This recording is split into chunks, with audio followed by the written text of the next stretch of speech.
Objectives remain the same as last week.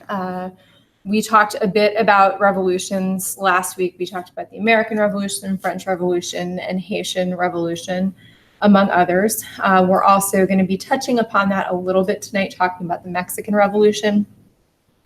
We also began our conversation last week about the impacts of industrialization on the world, which was something you continued to explore at home.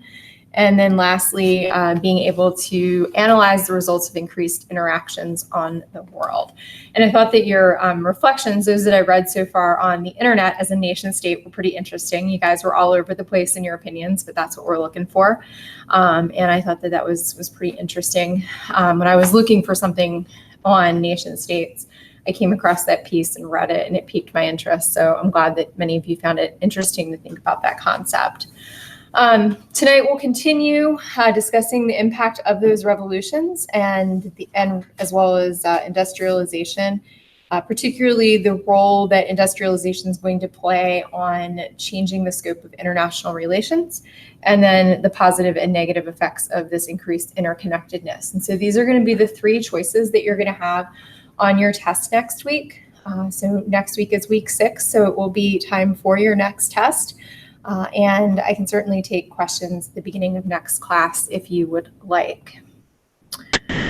So we're going to start off by exploring the two Americas tonight. And by the two Americas, of course, I mean North and South America. And we're going to start off by having you look at this painting. And so what I'd like you to do, I'd like you to take exactly a minute and study this image as a whole. Helps to project it. I didn't even realize that didn't turn on. Let's see what's going on here. There we go. Okay, thank you for pointing that out because I would have just kept going. All right, so take a moment and study this image, the whole image.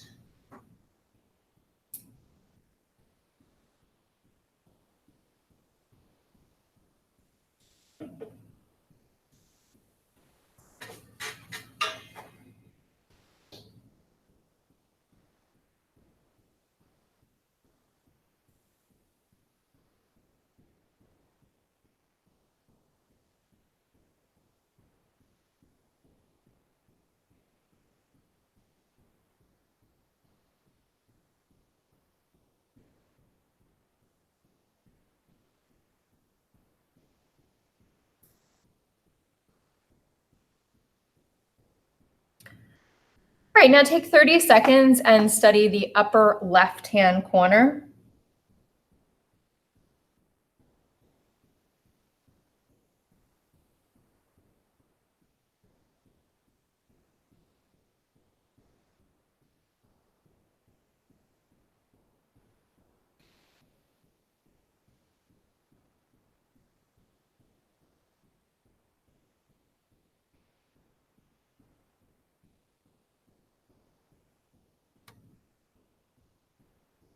And now 30 seconds to study the upper right-hand corner.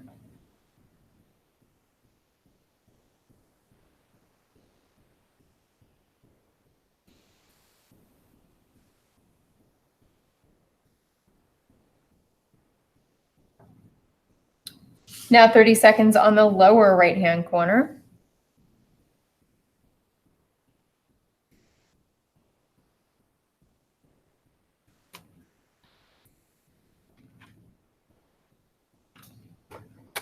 And now 30 seconds on the lower left-hand corner.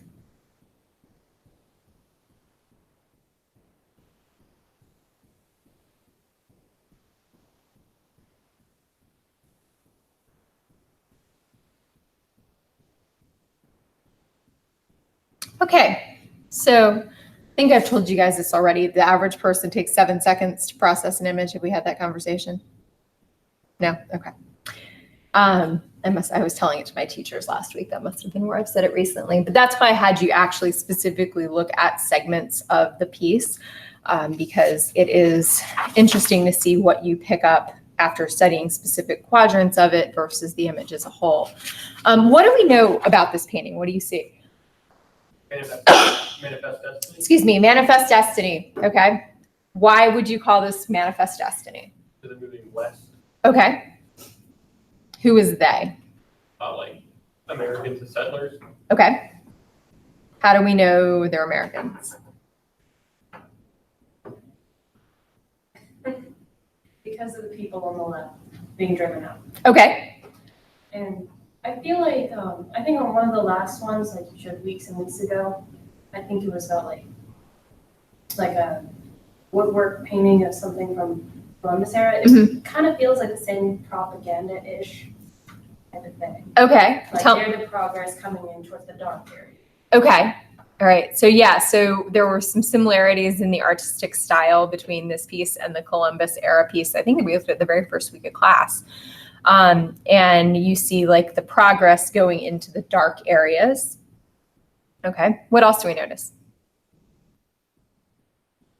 Difference in technology on the sides. Okay. She's literally carrying a telegraph wire. Mhm. I'm assuming that's Lady Liberty or someone. Yeah. She's carrying like innovation with her, driving out the Indian. Okay. All right. Anything else that you see? They're replacing farming with hunting, or hunting with farming. Replacing hunting with farming, bringing in like the farming implements from the right-hand side. And then the natives are carrying bows and arrows. What else do we see? Railroads being laid west. Okay. Railroads going west. There's mountains on the left side and like seas on the right. Okay. And so what do you think that symbolizes? I'm not quite sure. All right. Any thoughts from anybody? To me, since the whole left side is dark and the only white you see is the peaks of the mountains, I would assume that's probably the only landmark settlers had was the Rockies. Okay. So that's probably why it's in pink. And they're a big symbol of the West to people in the East that don't know. Like the West is, and the far West, of course, is beyond the Rockies. That's the real unknown. And then, of course, you know, the sea, the ocean, the Atlantic Ocean's where kind of our American settlement begins with the 13 colonies. Also down here in the middle, at the bottom, these guys are carrying mining implements. So that tells us people went west to farm, they went west to mine. This guy even has a rifle and kind of like what appears to be almost like a coonskin cap. So perhaps he's going west for like hunting and trapping. And then we see a variety of modes of transportation as well. We see trains, we see a coach, we see a traditional wagon with oxen, we see people going west on horseback. And here it almost looks like the remnants of a native village with some additional wagon trains going across in the background. But all of the wildlife also seems to be fleeing the people as well. And so this painting, it's famous. I'm sure many of you have seen it before. I know I show it to all my juniors when we do US history, but it's got a lot of depth and a lot of meaning to it. It really tells us a lot about the story of American expansion, at least from the standpoint of the white story of American expansion, the Eurocentric Anglo-Saxon expansion story. And it was the cover of a travel guide painted by a gentleman by the name of John Gast. It was called American Progress. And he was commissioned by a gentleman who printed travel guides to design the cover. And so that's where this particular image came from. But really at its heart, it's the image of manifest destiny, this God-given belief in the United States that we should expand westward, that God wanted us to do this. And, you know, it was what people genuinely believed in many cases about expansion westward. You know, we are certainly looking at things with hindsight and thinking about the impact, both positive and negative, that westward expansion had on people and place and things during this time period. But many Americans that were alive at this time genuinely believed that this was what they were supposed to do. They didn't question the ill effects of it. And it really, of course, is going to alter the scope of American history. So a few things to think about with westward expansion. Westward expansion begins as early as the very first English settlements. I mean, people are constantly pushing the boundaries to go west, to see what else is out there, to explore. Despite the proclamation line of 1763, which we talked about a few weeks ago, and that prohibition by the British to go past that line, people still pushed the limits. They still wanted to see what was out there. And then, of course, with our victory in the Revolutionary War, as officially cemented by the Treaty of Paris in 1783, we now have an even bigger area in which we can explore. And we put some parameters on that area with the Northwest Ordinance in 1787. And then, of course, with the Louisiana Purchase in 1803, the size of the United States doubles overnight. And we now have a vast, vast area that needs to be discovered. And all of this kind of coincides with the kickoff of what ultimately becomes known as the era of the common man. By the 1820s, when westward expansion really begins to pick up steam, voting is now available to most adult white men. You no longer have to own property. You no longer have to be of a certain class of wealth or of a certain religion. Most adult white men can vote and they can hold office. In 1828, the very hard scrabble Andrew Jackson becomes president of the United States. And Jackson was certainly riddled with faults, but what he was to the common man was an inspiration. He was someone who came from a very frontier-like upbringing, and he made it to the highest office in the United States. And so no longer did people feel like going west was a last resort or something if you weren't good enough to stay in the East. The West was now, to many individuals, a land of opportunity for them as well. After the Revolution, westward expansion, as I mentioned, happened pretty rapidly. And by the 1840s, which is when we have the birth of the Oregon Trail, which if you need some time to kill, download that game. Anybody in here never play it? Okay, good. My high school students are like, huh? Because I'd make like Oregon Trail jokes about like dying of typhus and they'd all just stare at me. So we actually played it on the whiteboard the one day because they needed to know. But anyhow, yeah, the Oregon Trail by the 1840s is a regular passage for people to get west. Of course, this expansion is going to bring us into sharp conflict with the indigenous peoples, the native peoples of this area. In 1830, halfway through Jackson's first term as president, the Indian Removal Act is passed by Congress. Jackson speaks in support of it. His speeches on the topic are rather interesting. And we're not going to spend much time on them in here because we're not really as American focused in this particular class. But in my US history class, we take a pretty hard look at what he has to say. And when you look at his addresses specific to the Indian Removal Act, it's really interesting because in many cases, it almost seems like he thinks that he's genuinely acting in the best interest of the Native Americans by moving them out of an area where they're coming into contact and conflict with the whites. And so, providing them with this Indian territory in Jackson's mind is the best possible answer for everybody. Of course, sadly, with the full-scale removal really beginning in 1836, we end up with the situation that today, of course, is known as the Trail of Tears, when over 4,000 Cherokees are killed in the movement from the American Southeast to the so-called Indian Territory, which is presently the state of Oklahoma. And much of this was due to the fact that it was a forced march, a forced relocation. It was done in very cold weather for part of the year. And the people that they were moving, elderly, young children, really just physically couldn't walk that far. Upon arriving in Indian Territory, many others suffered and died because they were put into a way of life that they weren't accustomed to. So it was a very tragic era in our nation's history. It's one which people are still really struggling with as far as Andrew Jackson's role in it. Several years ago, of course, before the current presidential administration, there was a lot of conversation about removing Andrew Jackson from the $20 bill. That has kind of stalled for now. but the Indian Removal Act is one of the key reasons for that.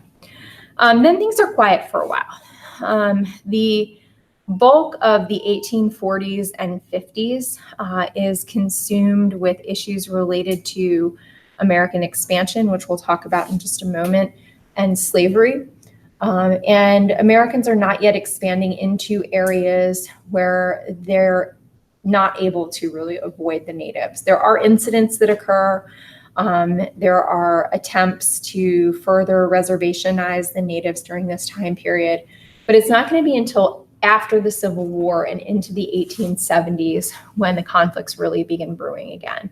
And that is 2 decades, a decade and a half really, that becomes known as the time of the Indian Wars.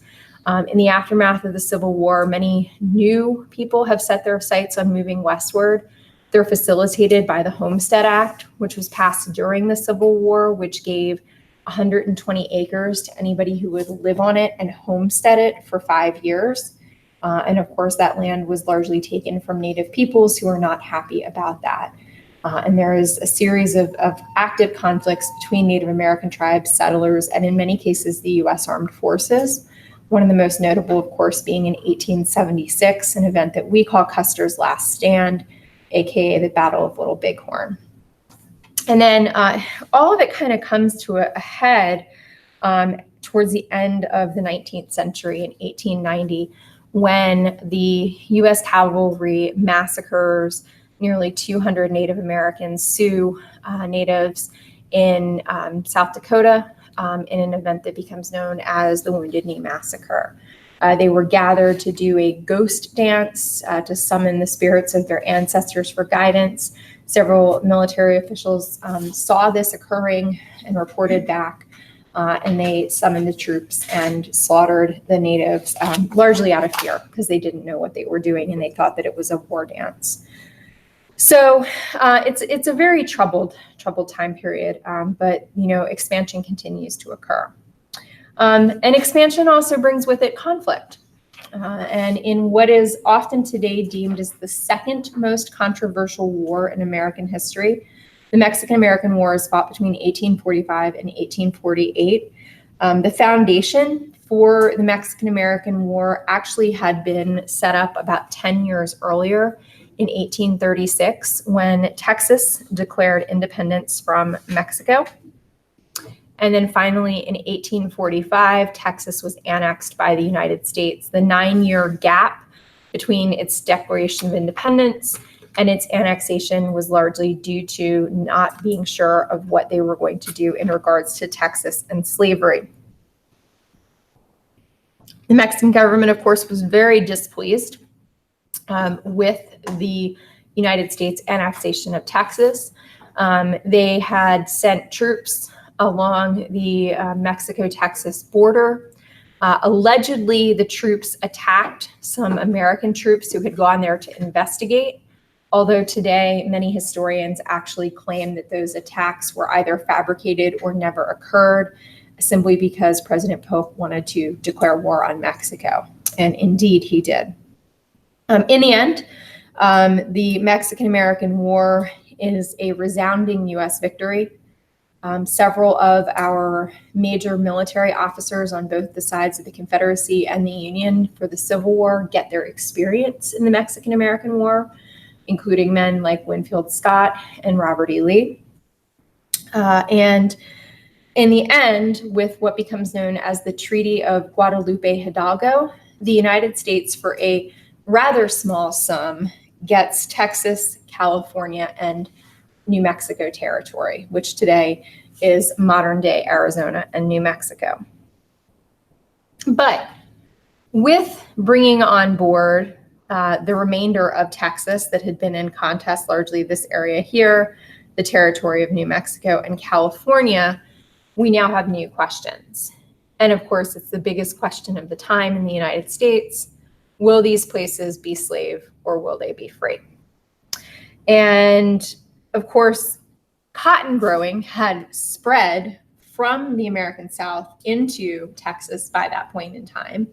It was actually one of the reasons why the Texans wanted to declare independence from Mexico, because the Mexicans actually didn't want them owning slaves.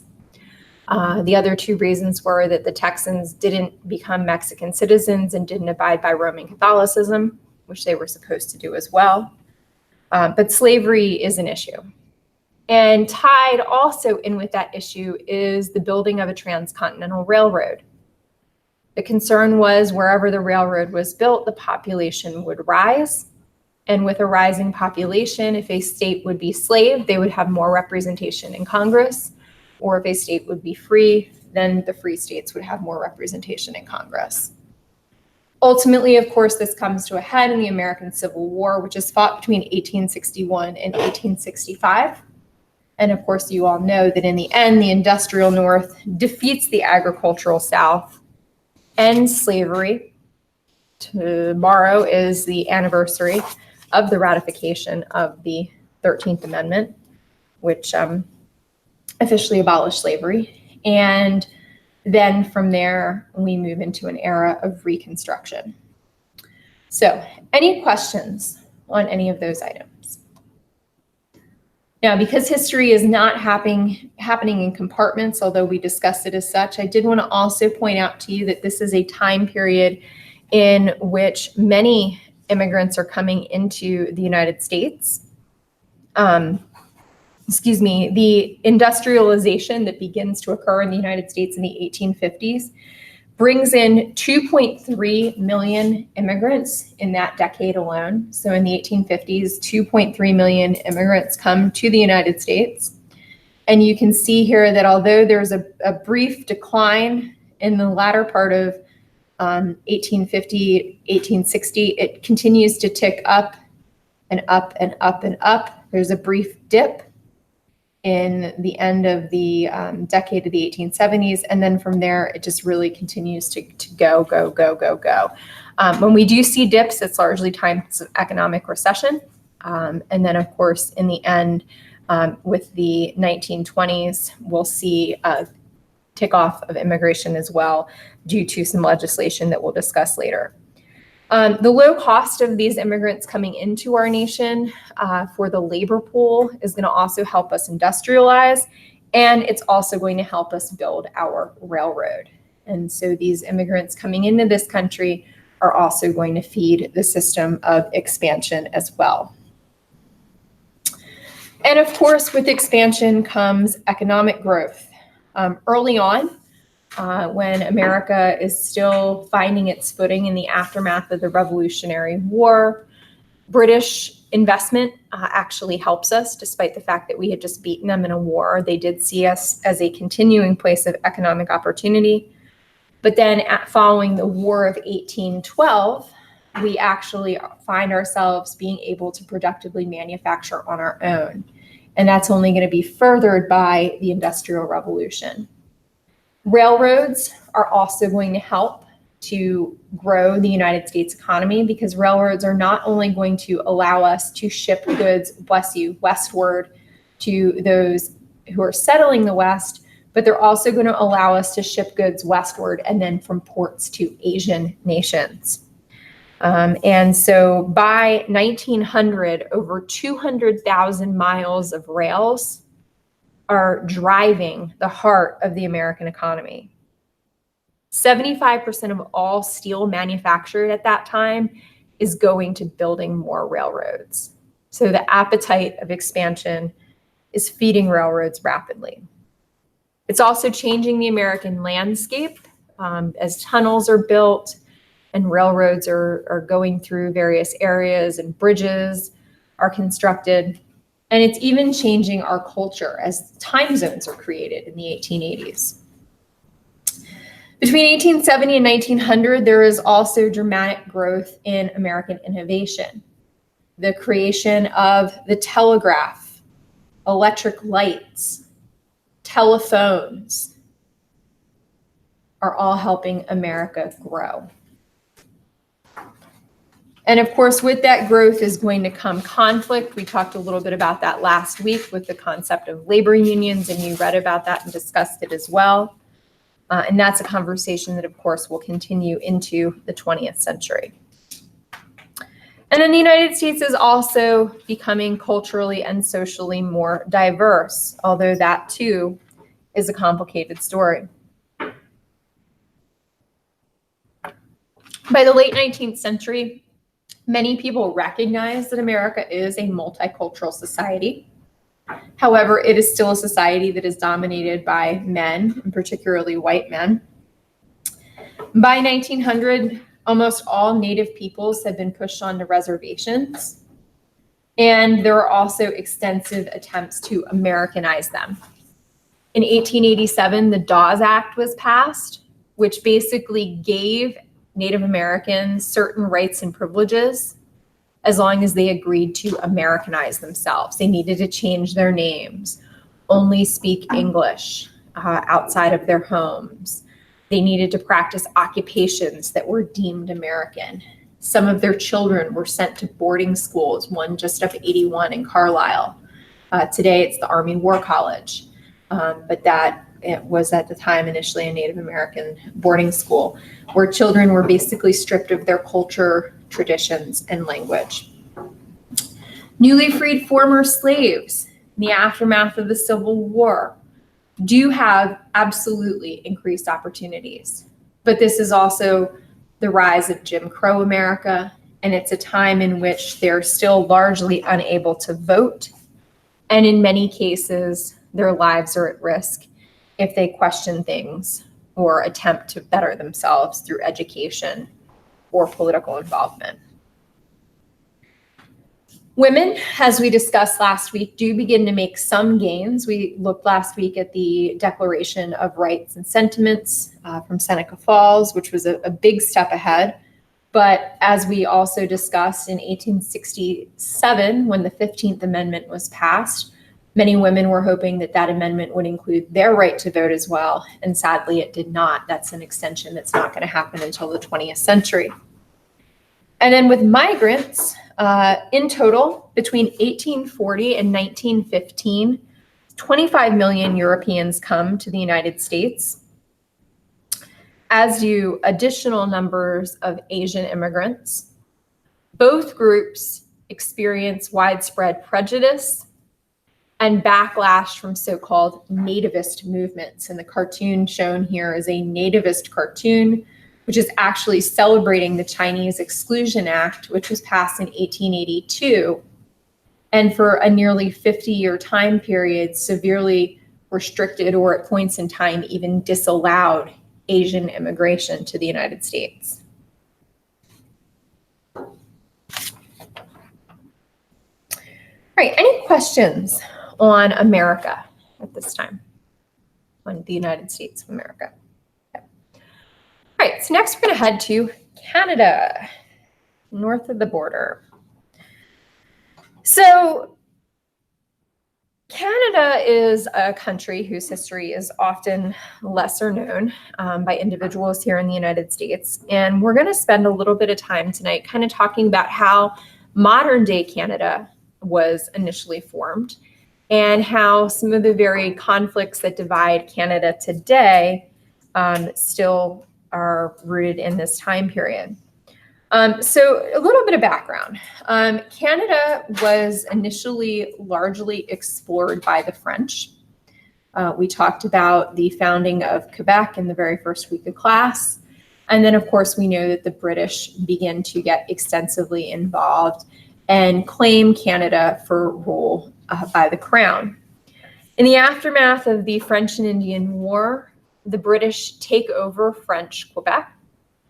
Unfortunately, the people living there, the Quebecois, they are still very French in their culture and their language, and they're very resentful of the British assertion of power upon them.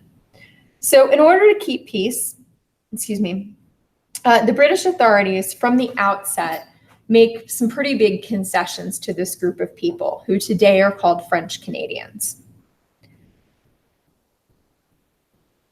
The French Canadians were allowed to rule Quebec in a different fashion than the way that many of the other Canadian provinces would eventually evolve. And really, the very first even remotely unifying event where Quebec is drawn into the remainder of Canada, is the War of 1812. Because in the War of 1812, many Canadians actually became fearful that the Americans would attempt to invade Canada and overtake it and claim it for its own. And they saw this as even more threatening, and for a period of time banded together. However, that was short-lived, and divisiveness in the aftermath of the War of 1812 continues to grow between now at that point in time, we're calling the British Canadians and the French Canadians. Between 1840 and 1867, for a 27-year period, the British actually grant Canada what they call home rule, which is something that we as Americans had initially asked for in the period of time between Lexington and Concord and the Declaration of Independence. In the summer of 1775, we actually wrote to the king and said, hey, look, we can knock this all off if you'll just let us rule ourselves, even though we'll technically still be property of the crown. And King George III basically gave him the great big middle finger, and hence then we have the Declaration of Independence. So the British did learn a bit of a lesson, and in 1840, they granted Canada home rule. However, in 1867, the Dominion of Canada was created. And the Dominion of Canada was an official federal government for Canada,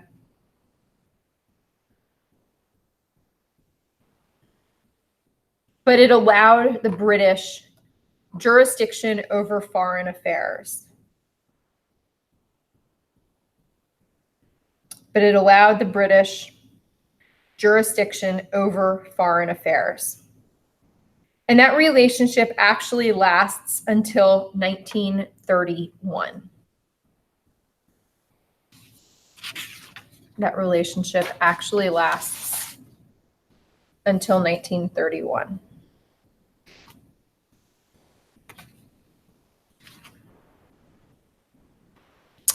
Now, at this time, Canada is growing economically.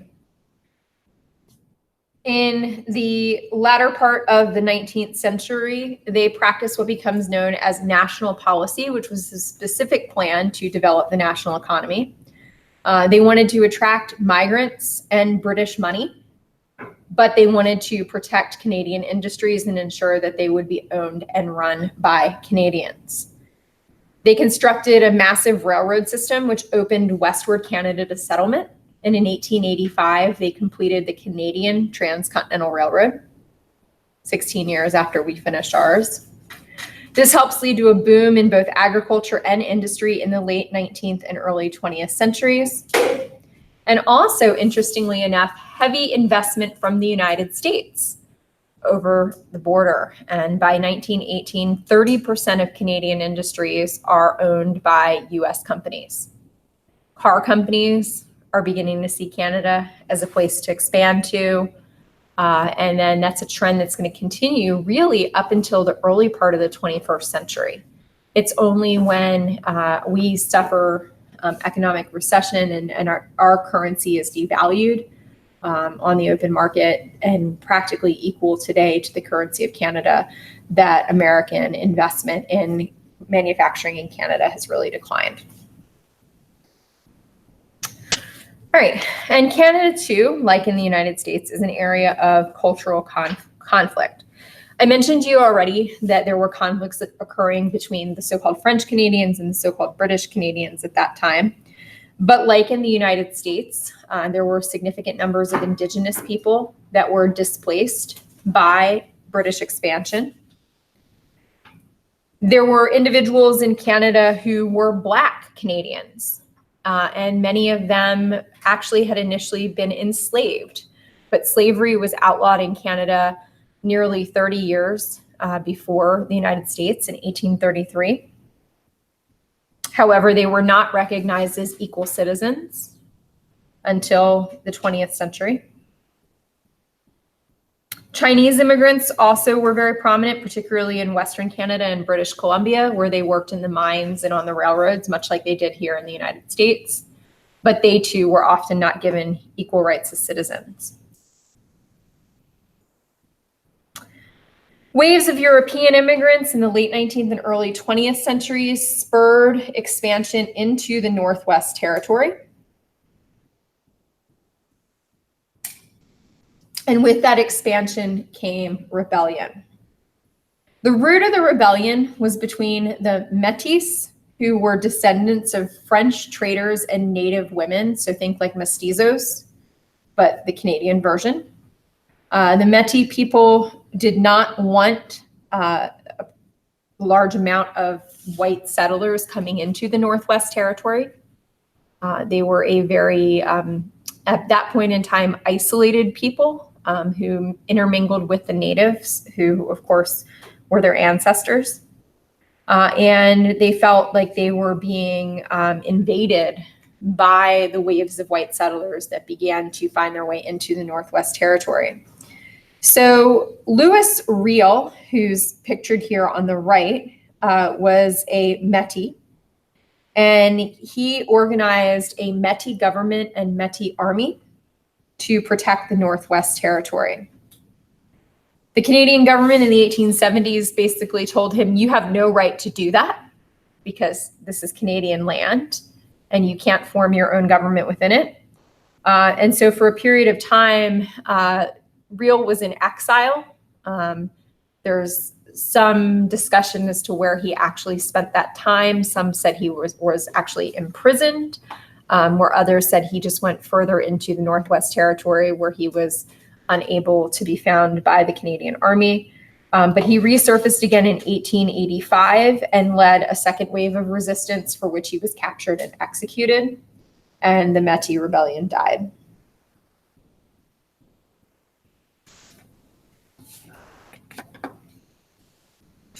Because the Métis were French in ancestry as well as native, their treatment is something today that many French Canadians are still very bitter about because they see individuals who shared a common ancestry with them being mistreated by the broader British-based government. Any questions on Canada at this time? Right. And so the last part of the Americas that we're going to go into is Latin America. So we talked last week about the fact that there were several revolutions in Latin America.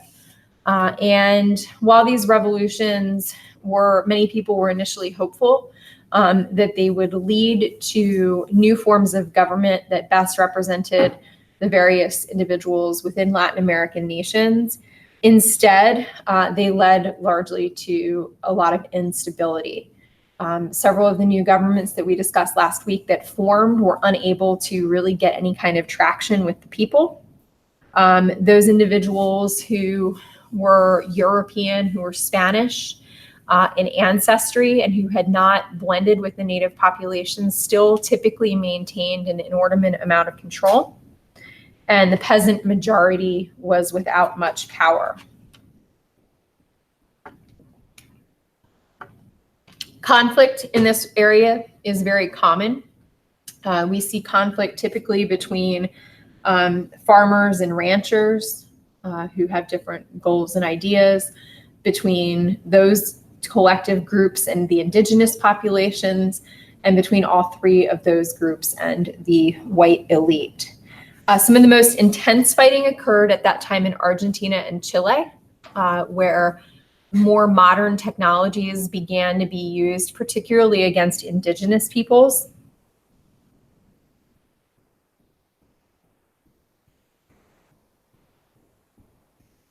And it was really only when groups of individuals known as caudillos came to power and started essentially dictator-like governments. They were military-led governments that were typically helmed by a specific military general.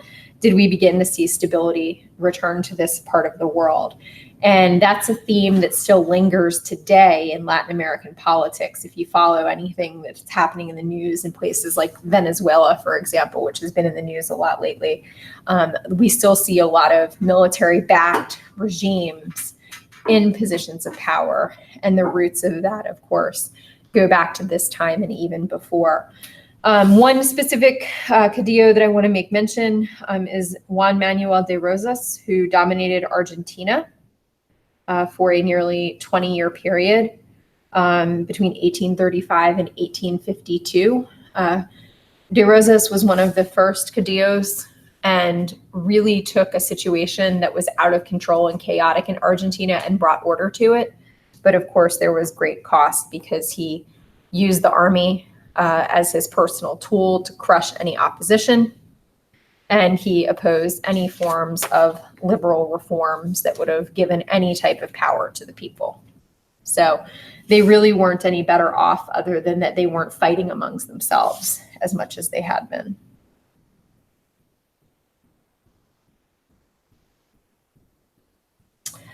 Right, and then we have revolution in Mexico. The evolution here basically is Mexico had been a monarchy.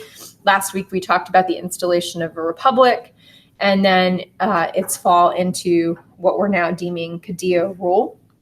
The Caudillo rule actually came to an end in the 1850s under President Benito Juarez, whose more progressive rule became known as La Reforma.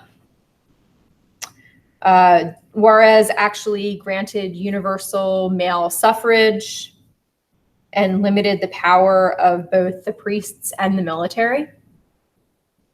So he granted universal male suffrage and limited the power of the priests and the military, which made the bulk of the population happy, but obviously disturbed the landowning elites.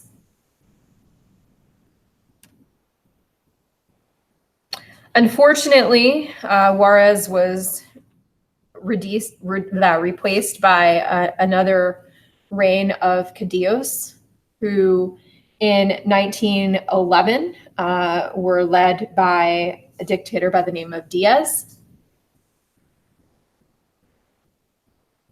And in 1911, in what is fundamentally a class conflict, because 95% of the people in Mexico were impoverished, those people kind of band together and overthrow Diaz.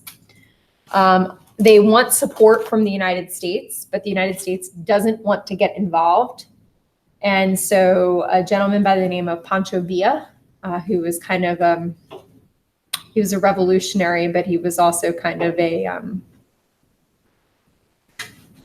vagrant's not quite the word I'm looking for.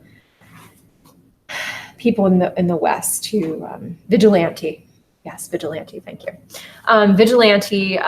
He kind of decided to take matters in his own hands and was basically like, if the United States isn't going to come to our aid, I'm going to stage a series of attacks on Americans along the Mexican and U.S. border. So then the U.S. will get involved to try and stop this. And indeed, we end up having to do so. It's actually one of the first crises that Woodrow Wilson has to deal with in his administration. And he does eventually assist the Mexican government in regaining control and establishing a new constitution in 1917, which increases reform and for a period of time brings some stability to that area. Unfortunately, it hasn't lasted to present day. So on a whole, Latin America's theme for economics is a theme of dependence. During the era of colonization, most Latin American countries are not allowed to grow their own homegrown economic systems. The nations that have colonized them, mainly Spain and Portugal, keep them subservient to their wishes and control much of the agriculture and minor industry that is occurring in Latin America. After many of the Latin American nations gain independence, their economies are still predominantly agriculturally based, and they don't have the financial capital to start industries, which would allow them to move forward into the 20th century. And so they're really kind of stunted by this, and they lack investment of any kind in any type of manufacturing. There is some attempts, particularly in Mexico, to industrialize, but they're limited in quantity and limited in success because what little profit is able to be made is cornered by the Mexican elite, and the average individual doesn't have an incentive to participate in this system. So any growth in Latin America at this time is export-based. Crops like bananas, also coffee, as well as cattle, and still the mining of silver. So silver, cattle, coffee, and bananas are really going to be the only true ways for Latin Americans to get ahead.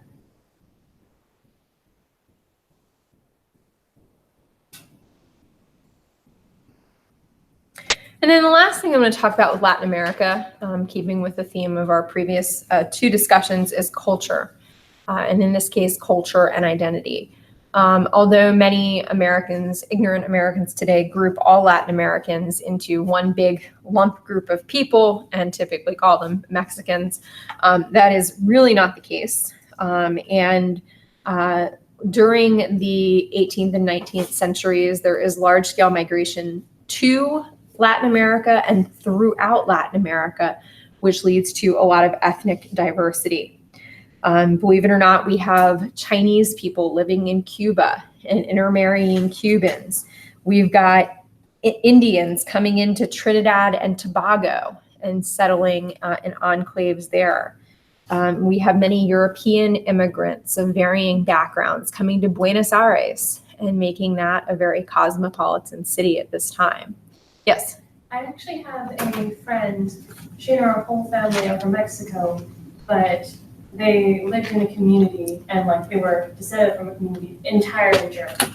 Oh, interesting. So like it was like an entirely German community inside of Mexico. Oh, wow. I'd be really interested to hear like when they came there, because there was a substantial amount of German Jews that went there during the Second World War to like escape Hitler. Like a Polish type of last name, Okay. which is interesting. Yeah, you'll have to ask her. Yeah, because many Polish Jews went to Germany and then went to places like South America. That's interesting. Yeah, we'll talk more about that in a couple weeks. So there's, the mass migration patterns lead to a rise in diversity, which is celebrated, but still leads to forms of division. We see, people wanting to maintain their cultural ties, but then the white European groups wanting to keep down those who are not viewed as white European in nature. But we still see the rise of groups like the Gauchos, who were Argentinian cowboys. The gentleman here on the right is a Gaucho. They were largely a mestizo population, a mixed race population. And they were very into independence. They actually wanted equality amongst all ethnic groups. And sadly, many of them were oppressed by the Caudillos that came to rule Argentina. They were forcefully conscripted into the army, into forced labor units that were forced to work in the mines. And so this attempt for cultural independence was viewed as a lesson for others, that they would perhaps fall victim to some policies that would be less than friendly if they continued to exert that independence. Ultimately, Latin American societies are male-dominated, and this is something that continues into the 20th and in some cases 21st century. Unlike the United States, there's really no significant movement for women's rights and for women's education. Patterns of dependence on males in society continue in Latin America today in several cases.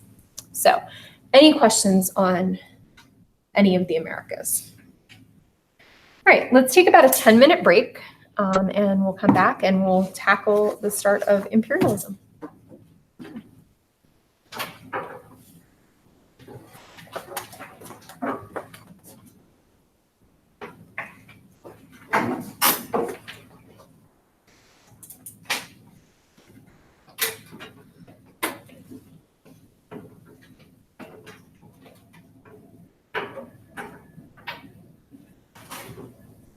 Is there a bathroom on the top floor or is that just on the bottom floor? It's like kind of like right around the corner.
Wasn't Pancho Villa like a bad guy? Like, Yeah. yeah, okay, I thought so. Didn't like, was it Patton, like bought him or something? I heard something about that, but might have been before his time. No, you could be right. That's a good He question. ended up kidnapping like 17 Americans. Yeah. Killing them. There's actually like a country song about cowboys hunting them down and killing them. Yes. Yeah. Patton I was Yeah. thinking of Pershing. They sent Pershing after him, but Patton was involved too. He was an aide to Pershing at the time. Yeah, he was not a good person. I mean, from the standpoint of like Mexicans, they thought he was a good person, but like from the American perspective, definitely not.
All right, so on the board, I have a William McKinley quote.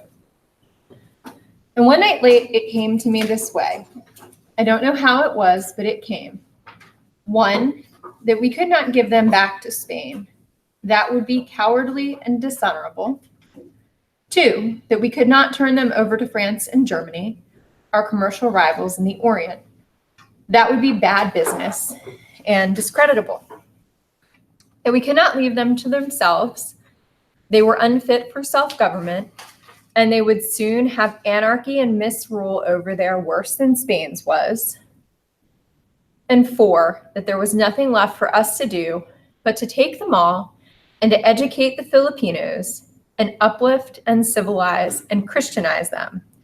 And by God's grace, do the very best we could by them as our fellow men for whom Christ also died. And then I went to bed and went to sleep and slept soundly. So I'd like you to discuss with one or two of the people sitting nearby what rationales William McKinley has for expansion. In this case, the expansion of the Philippines, but we could replace Filipinos with like pretty much any country. So with a classmate, have a discussion on why McKinley is in favor of imperialism. Like actually talk to each other.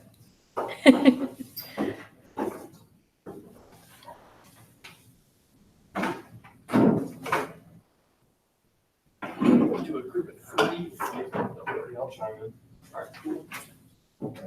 Seems like the first couple are like a lot more psychological. Like if you take the morality out of it, it kind of makes sense. That like if you don't do something, someone else will. agree. Well, it's wrong. Like I can see where it's coming from. That's the most interesting. But then like he becomes like religious at the end. Because Weird.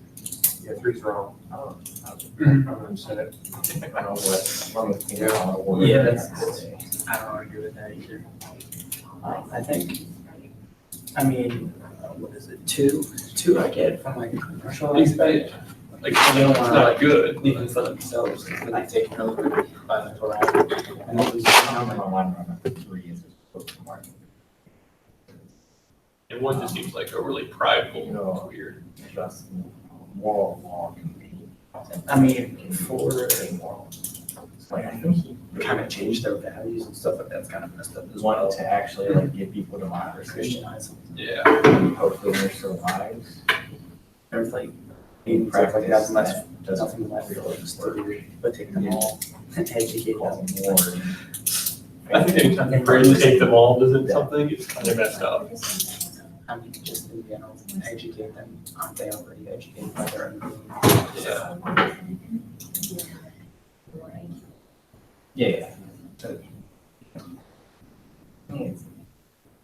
Even the last sentence, the It's type hard of for me what to they say said, this dude. take them over and whatnot. This They dude- sound little- Yeah. Yeah, and he's not like awesome, yo, eradicate certain beings. He wants to help them, but it's really weird how he words it. Yeah, that one's. Justification. Or the religion aspect of it. Yeah. That to me is like your heel of the argument is where I show our hands because they're pretty much saying that the moment true culture is Christian culture, every other culture is it's a pretty bold statement.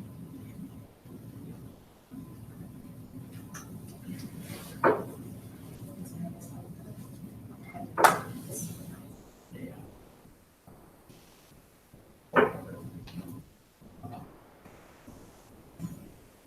But I like how many of the options are large.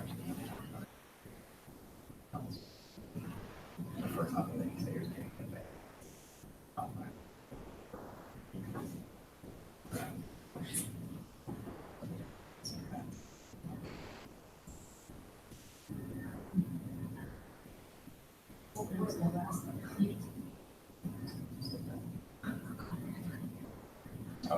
Yeah.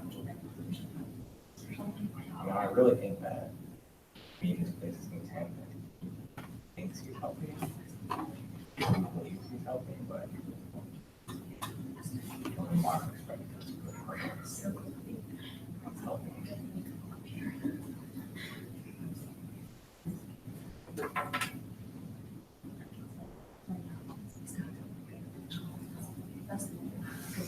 Yeah. Eric, has anyone ever told you you look like Seth MacFarlane? No, I have never gotten that. How do you not look like Seth MacFarlane? Oh my God, yeah, a little bit you do. Not a chance. Totally. I don't know. What do you think, Not Tyler? that handsome. Okay, he totally looks like Seth MacFarlane. If I wasn't sharing my screen. No way I look like Seth MacFarlane. That's the dude from Family Guy that writes all that, does all the voices. Not a chance. Okay. I mean, I can- Yeah. Yeah. Like the- Come on. like the- You have like the same like facial like structure. That dude's so funny though, actually. Yeah, he's pretty hysterical. All right, so anybody need more time? So what is McKinley, how does McKinley justify imperialism? Which, by the way, is like when an industrialized country dominates over a lesser industrialized nation, typically for purposes of exploitation. Justifies it like financially, morally, and Okay, financially, morally, religiously, what else?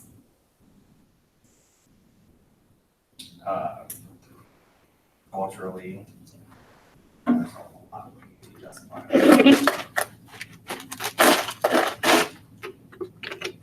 What about the first one?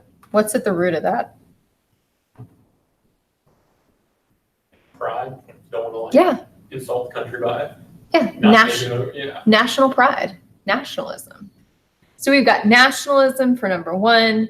Number two, we've got economic, financial motivation. Three, we've got this, white man's burden, like, we have to do this, which also ties into four. It's like political and moral and religious all wrapped up into one. Like they need us because they're inferior is really what is at the root of that. And you're going to be exploring at home this week some political cartoons that are going to tie into those themes specifically with U.S. imperialism. So there's really two types of modern day colonialism. And by modern, I mean late 19th, early 20th century. And really the one is like where you have a country come in and move mass amounts of their own people into a nation. So like what the English did to the 13 colonies and what several countries did in Africa. And then you have another type of colonialism where a country controls more from far away. They put a few key people there and people that are economically motivated to exploit the natural resources of that country, but they're not basically taking over the country's culture. The country's culture continues to exist, but the Europeans traditionally, as imperialism has been a European-based thing and an American-based thing, the Europeans are the ones that are pulling the strings. And so a lot of this is driven in a desire to seek two things: raw materials and overseas markets. So you're going to go in, you're going to take the raw materials out of a country, use them for your own industry and industrial expansion. And then you're also going to be taking under your wing a group of people who are now going to be a captive audience for the products that you're selling. Politically, there's strategic purposes because in addition to expanding your actual landmass, you are also going to have additional harbors for overseas military installations for your naval support. And you're also going to have overland military expansion as well. And so, the United States actually has a naval base in Hawaii at Pearl Harbor that we gained through imperialistic actions. And then we'll talk more about that at home this week. And then also this kind of like cultural motivation of like, we need to Christianize these people, we need to spread our faith, and it's our duty to uplift and civilize and Christianize them. They're just calling for it. And so this quote from McKinley, I also use in my US history class because I just think it really gets to the root of why imperialism happens. So imperialism also requires other supports and three main categories: transportation, military technology, and also communication systems. Transportation in the latter part of the 19th century into the 20th century, of course, the rise of steam power is going to help nations get to their colonial holdings faster, and also to have more naval forces in that area that are going to help to subjugate the people. Also, overland transportation is going to become crucial in certain places like the Middle East and Africa, the use of trains to transport the goods and natural resources to and from these areas. Military technology. The Europeans and the Americans are going to have technologies that other places don't have. Machine guns have become popular in the early part of the 20th century. And that's certainly not something a tribal nation in Africa is going to possess. So it's going to allow people to overtake those areas of the world quite quickly. One terrible example of this is in modern day Sudan. In 1898, British forces killed 11,000 Sudanese in 5 hours because they had technology that the Sudanese did not. And they just went in and they mowed them down. And then communication. Obviously, if you are going to have overseas holdings, you're going to need to communicate with them. And steamships, in addition to allowing for the transport of people, are going to allow for the transport of news and military and political orders more quickly. And then, of course, the telegraph is going to also play a critical role into the latter part of the 19th and early 20th centuries in communicating to distant places from a home rule nation. All right, so we're going to talk first about the British Empire. There was once the quote, "The sun never sets on the British Empire." At its height, the British Empire was so expansive that at some place in the world that was under British control, sunlight was literally always shining. But we're going to start first with India. So we had talked way back about British presence in India through the English East India Company. And that's something that went way back to the age of exploration. But with the Mughal decline that took place in India in the mid-18th century, the British began to increasingly assert their dominance there. And basically by 1858, so after nearly 100-year period of heavy British influence, the British officially placed India under British imperial rule. And so all civil service, all leadership in India is British citizens. The Indian people are no longer part of the Indian government, except in the lowest level positions of like secretaries and people that would like run errands. They're not going to be people with any type of decision-making capability. With the imperial rule over India, the British begin to also force introduction of commercial crops. They try to grow cotton, but they're not as successful there in growing cotton as they will be influencing the Egyptians to grow cotton. But they do find success with tea, coffee, and opium.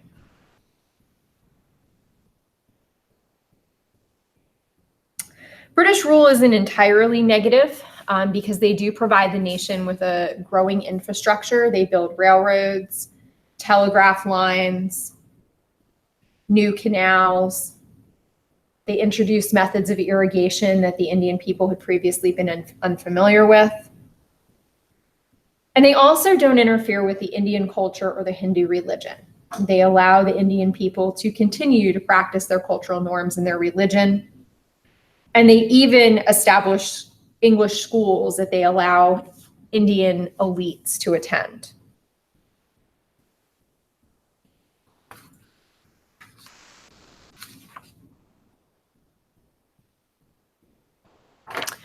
Of course, the British also want to expand into nearby Central and Southeast Asia because, of course, why not keep moving out from where you're already setting up something that seems to be working pretty well? Of course, though, their expansion into this area is not without competition because the Russians, as you can see here, who also border this area, are also quite interested in Central Asia as well. Russian dominance of Central Asia actually lasts until the early 1990s. Several areas of Central Asia become part of the USSR after the Russian Revolution in the early part of the 20th century. But the British are successful in setting up colonies in Burma, which today is known as Myanmar, and that's an area of the world that actually is suffering some pretty extensive human rights violations. A report just came out yesterday by the United Nations about the mistreatment of the Rohingya people in that area of the world. And of course, that's a leftover from the colonial era. The British also create a port in Singapore. And so they have a pretty extensive influence there. And then we also see influence by the Dutch in Indonesia and the French in Indochina. So countries that many of you are familiar with as Cambodia, Laos, and Vietnam. And so right here, ladies and gentlemen, are the roots of the Vietnam War. And so we'll talk more about that when we get into the 20th century. Really, the only place that manages to maintain its autonomy during this time period is Siam, which today is Thailand. And you can see that here on the map.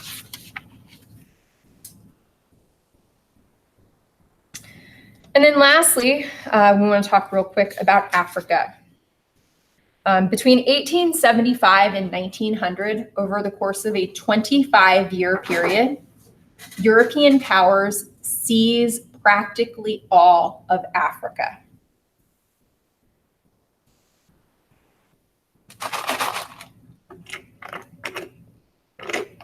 The initial purpose for going there for many was missionaries. They were sending missionaries there, but what the missionaries were reporting back was lands that were valuable with natural resources and that were largely inhabited by tribal people who the missionaries deemed to be ignorant, stupid, uneducated, you name it, were words that were used in primary sources by missionaries of that time period. And so many European nations, as you can see here, the British, the French, the Germans, the Italians, the Portuguese, the Belgians, and the Spanish, saw Africa as a land ripe for the picking. Really only Ethiopia and Liberia maintain any independence during this time, which is astounding if you look at the entire continent of Africa. Egypt is seized by the British, who have a pretty big presence there and in Sudan and Uganda, as well as Somalia and Nigeria and South Africa, as well as on the Gold Coast in Sierra Leone. The British are particularly concerned about the Suez Canal up here because they see that as crucial to their investments in Africa. The French seize much of the northern Africa region down in through and around Lake Chad. The Belgians seize what is often called the Belgian Congo, and also includes the modern day nation of Rwanda. We'll talk more about that impact later. The Germans, we can see their presence here in the areas that are pink. In fact, it is going to be here that the Germans will actually take part in their very first genocide. And we see some presence with Angola here, which has gone way back with the Portuguese, Portuguese Guinea, Mozambique. And then we do see some Italian and Spanish presence as well. Oh, that is significantly different. So how this all comes about really is at the Berlin Conference, which occurs from 1884 to 1885 in Berlin. And the purpose of the Berlin Conference was to actually set rules for carving up Africa. Who can have what, where, why, when. And they decided to support, all of the nations would support each other's colonial land grabs and the presence of European armies there. And as I mentioned on the previous slide, by 1900, all of Africa, except Ethiopia and Liberia, is controlled by European powers. And this is going to have lasting consequences into the 21st century. Challenges of colonial rule do exist. And I saw this political cartoon, and it kind of made me chuckle in a sad way, because really this is kind of what's happening. So there were three different ways that the European nations were involved in Africa. The first was through concessionary companies. And concessionary companies were private companies who were given contracts to go in and build plantations, build mines, build railroads. They typically used forced labor of the native populations, but were ultimately typically replaced by the direct rule model.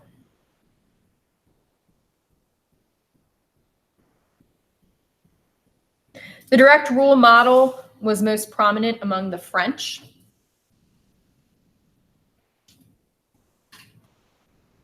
And they justified their presence there by saying that they were there civilizing the savage natives, very similar to, of course, what McKinley said. And so what they would do is they would take Europeans, transplant them to the colony, and the Europeans would physically run the colony while living there. But it was challenging oftentimes to find Europeans who were willing to do that. Because think about all the stuff that's coming back of, we've got to go there because these are savage people. It's an inhospitable land, and we've got to go there and straighten them out. Doesn't really sound like a job ad that you're really going to want to answer. The other alternative was indirect rule, which is the British model. And this was typical in African societies that were already more advanced, like South Africa.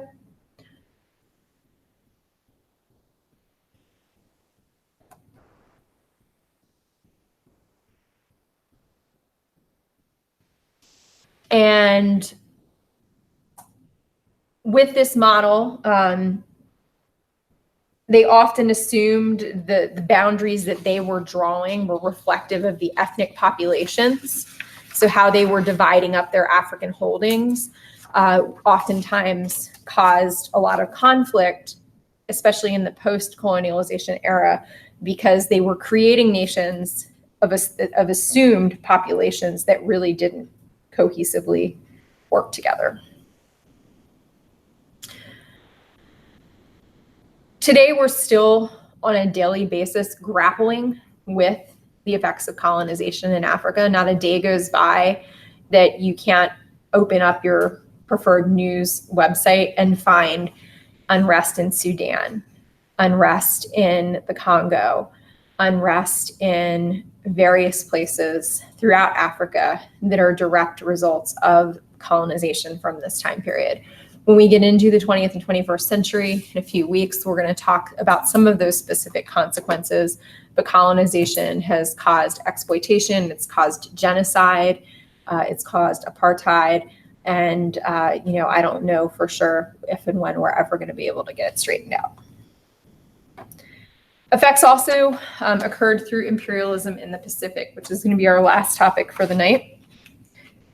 We talked a few weeks ago how Captain James Cook is credited with being really the first to explore Australia, and how he ultimately would be killed in Hawaii as he furthered his exploration. But it would take a period of time, about 18 years, until the initial colonization of Australia fully took place because of its remoteness, and also parts of Australia, even still today, are difficult to live in.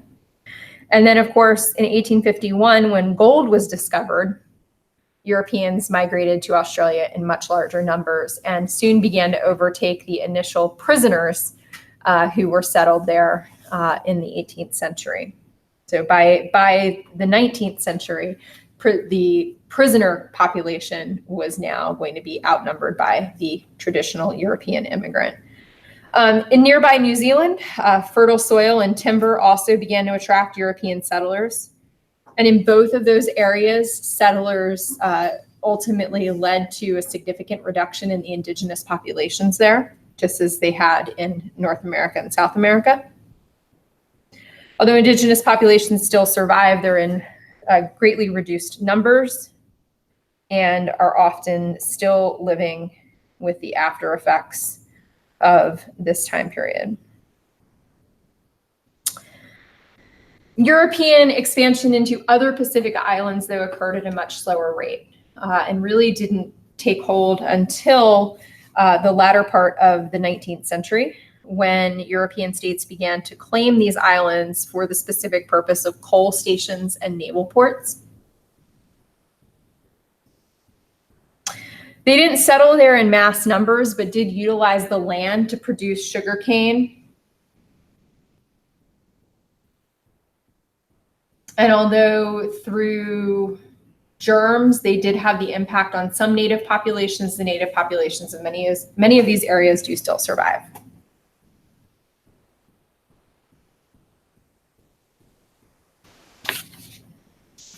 Right, and then lastly, talking about the Pacific, no conversation would be complete without talking about Imperial Japan. Japan was consistently frustrated by European expansion into Asia. The Japanese have always felt themselves to be superior to other Asian peoples, and they were very upset that the Europeans did not recognize their perceived superiority and allow them to be a player in the game. So initially, the Japanese began to expand in the 1870s to some nearby islands, smaller islands that no one really commented when they were taken under the wing of the Japanese government.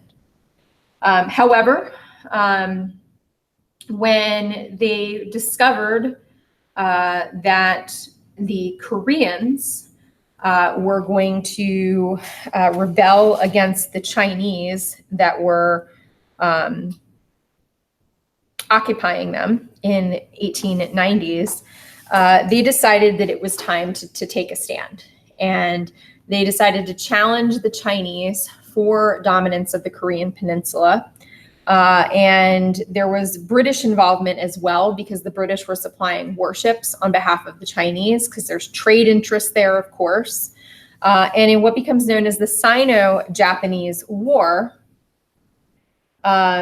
they end up getting in the middle of a conflict between the Magai and the Chinese, who the Magai were a segment of the Japanese government, and they end up forcing the Japanese out and gaining control of Korea and Taiwan.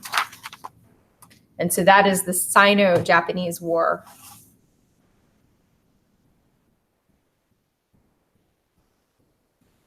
But it's not going to be really until the Russo-Japanese War when the Japanese truly become imperialists. And that's when they're challenged by Russia for Korea. And they manage to defeat the Russian fleet that is sent in.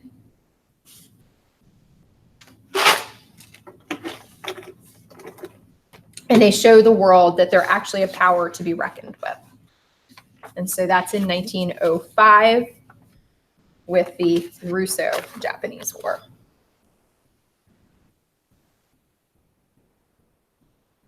All right, so that's all I've got for you guys tonight.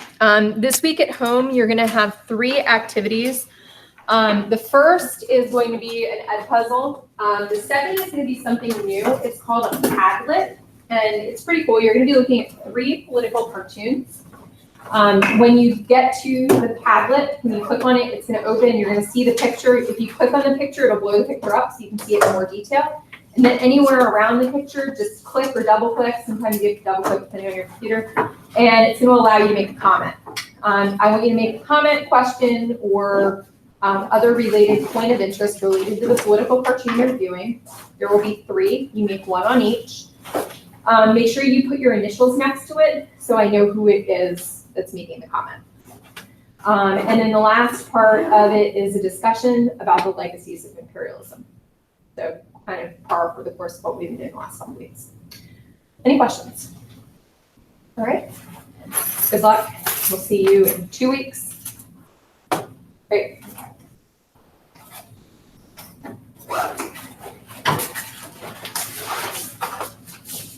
And then again, reminder, we do have class next week. It's the following week.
See you next week. I will see you then.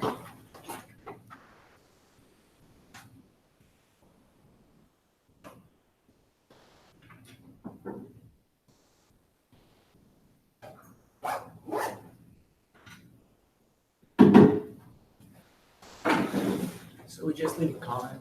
on each Yep. of the Ones. Yep, you just click on it, make a comment. Okay. Whatever floats your boat. Sweet. Yes. So just to be clear, so Yes. if I understand this correctly, just for this upcoming week, I'll just get my assignments done before I leave. Yes. Maybe Thursday. And then while I'm there, just do the readings. Yes. Okay. Because you don't have access to I wanna have access technology, to it, right? yeah. Yeah. So one of the things that I can send you a while if you want, if you send me an email tomorrow and remind me, is next week with the test, you're going to be watching a documentary. I can send that to you. It's going to be a discussion that goes with it. But if you want to like watch the documentary a while, you can. Okay. So Again, I don't know if I'm gonna access the internet. no, like before you go. Oh, before I go. Yeah. Like if you Okay. want to get that done before you go. Because I leave Friday morning. Yeah. So if you So, don't have time, it's Yeah, okay. because I have an exam Thursday that I gotta take.